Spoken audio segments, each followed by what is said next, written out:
Hi, my name is Dana Brooks, and today I am here to talk to you about cognitive psychology. Cognitive psychology can look like a few different things. What it mostly is taking a look at different things between the input and the output of information that people receive. This can be visual perception, acceptance, uh, thinking, memory, and learning, motivation, reasoning, and logic. There's a lot of different processes that a person goes through when becoming a cognitive psychologist. Cognitive psychologists primarily receive their bachelor's degree in psychology or even in social work, and they also pursue a master's program in either psychology or social work. And when they get to their doctorate's degree, it is specializing in cognitive psychology.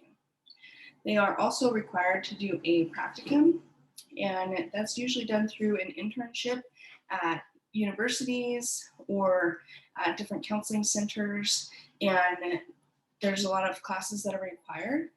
Along with this, there is a technique to help people, and that is cognitive behavioral therapy. In order to be able to do cognitive behavioral therapy, typically people go through a bachelor's program with a degree in psychology. It can also be in human services or social work, and then they pursue a master's degree in psychology. Most of the time, and most typically, it is counseling psychology or marriage and family therapists. They have to become licensed, and then there's also other programs through other schools or even the same school, depending on where they go, that offer certificate programs in cognitive behavioral therapy. Lots of times, the psychologist or therapist that wants to pursue that is typically focusing on a specific topic. It can be grief, it can be anxiety, it can be mental illnesses, it can be learning disabilities.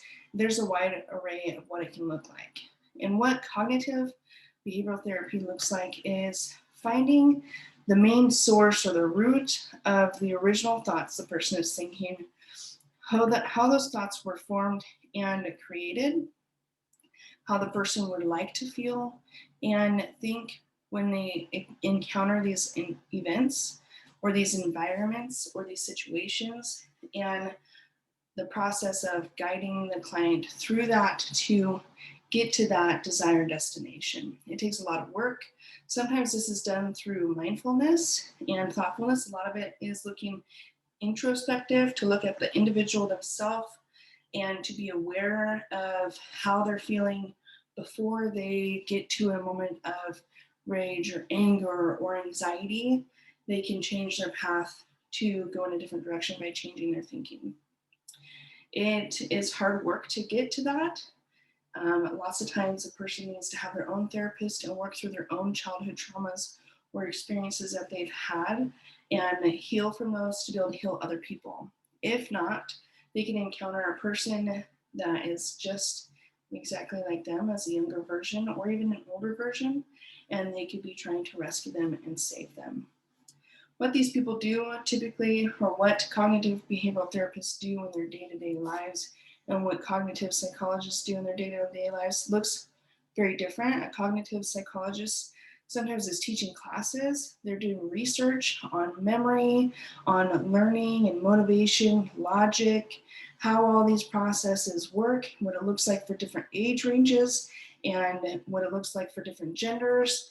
And so they can also give speeches at different universities and stuff and conduct research. Cognitive behavioral therapists typically are either working in a private practice or they are working at a counseling center with other people, and they're helping clients on a regular daily basis. And it is very important for people to learn cognitive psychology and cognitive behavioral therapy because everybody deserves to live happy, joyous, and free. And when they have negative, pessimistic thoughts, it is really hard to move forward in life. And everybody deserves to have a chance at a successful, happy life. Thank you so much, and enjoy the rest of your day.